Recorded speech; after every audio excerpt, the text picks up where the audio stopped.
Ya. Dini, Ya. Heru, Tidak der. Dika, Tidak der. Amalia. Hadir. Nah, di sini ada beberapa temanku yang tidak masuk. Baiklah, kita mulai saja ya pembelajaran pada pagi hari ini. Ya. Nah, anak kita pada pagi hari ini akan membahas tentang ilmu dan ilmuwan Muslim pada zaman dinasti Abbasiyah. Apakah kalian sudah pada tahu? Belum. Ya, kalau belum tahu, Ibu jelaskan ilmu-ilmu yang berkembang pada masa dinasti Abbasiyah. Yang pertama, ilmu filsafat. Ilmu filsafat Islam adalah pengetahuan dan penyelidikan dengan akal budi tentang hakikat yang ada, sebab asal dan hukumnya atau ketentuan-ketentuannya berdasarkan Al-Quran dan hadis. Di tokoh-tokoh filsafat di sini antara lain ada Al-Farabi, terkenal pemikirannya tentang filsafat kenabian dan filsafat politik kenegaraannya. Yang kedua, Ibnu Rushd, di dunia barat terkenal sebagai komentator atas pemikiran filsafat Aristoteles. Di dunia timur, Ibnu Rushd dikenal sebagai filsafat atau filsuf yang membela pemikiran para filsuf dari kritikan Al-Ghazali. Pandangan-pandangan Ibnu Rushd berpengaruh di Eropa, di mana dunia barat mencapai masa kejayaan dikenal dengan istilah Aufklärung, Renaissance, yang melahirkan zaman industri atau revolusi industri.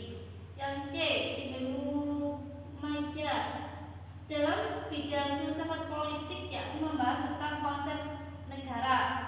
Ia membagi negara menjadi negara utama atau al-madinat al-fadilat, atau negara sempurna dan negara yang tidak sempurna. Pendapat Ibnu Majah ini sejalan dengan Al-Farabi. Yang D, Ibnu Tufail, dalam bidang filsafat dengan gigih menselaraskan sains Yunani dengan hikmah timur atau antara filsafat dengan agama.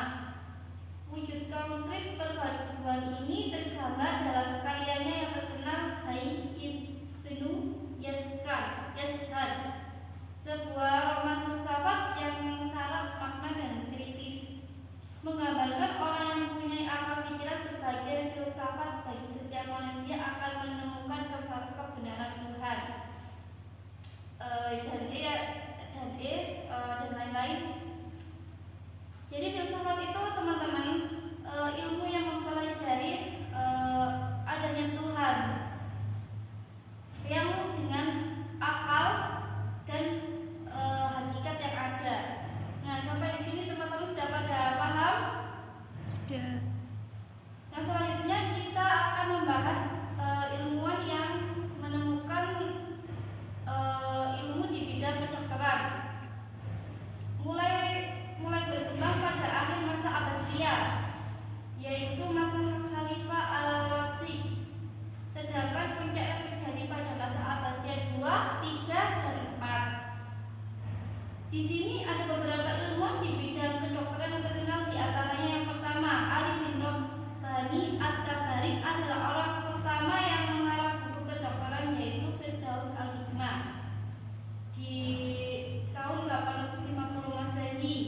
Yang kedua, Ar-Razi atau Razes menulis buku terkenal dengan mengenai cacar atau campak, penyakit cacar atau campak. Kalian sudah pada tahu ya.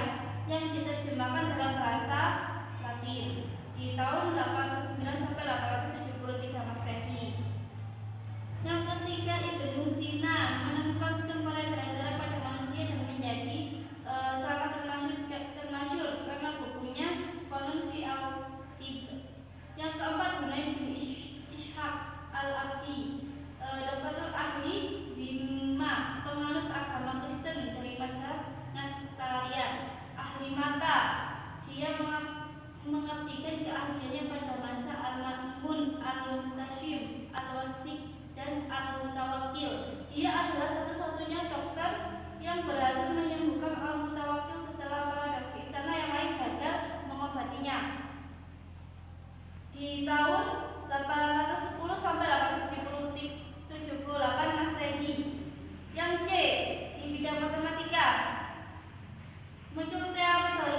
dalam sistem angka. Tokoh terkenal dalam bidang matematika ini Al-Khawarizmi yang merantau ke India untuk mempelajari ilmu matematik dan menghasilkan buku Integration dan Equation. Yang D. Astronomi. Penemuan baru di zaman ini diantaranya mengukur jarak antara bumi dengan matahari, membuat jadwal pergerakan bulan dan bintang, menjelaskan sistem geologi bumi serta pengaruh bulan dan matahari terhadap pertukaran musim. Tokoh-tokoh lain di antara ini yang menemukan penemuan di bidang astronomi ini, yang pertama Nasiruddin Al-Tusi, pendiri observation di Margarita Asia Kecil. Yang kedua Ali bin Isa Al-Ustulabi, tokoh pertama penulis risalah astrologi, maaf ya anak. Yang ketiga Muhammad bin Musa Al-Khawarizmi, tokoh ilmu falak yang juga ahli dalam bidang matematika. Al-Farghani Al-Farghanus menulis ringkasan ilmu astronomi yang diterjemahkan ke dalam bahasa Latin oleh Grandet Cremona dan Johannes Hispalensis. Nah, itu semua adalah tokoh-tokoh muslim. Jadi saya tegaskan untuk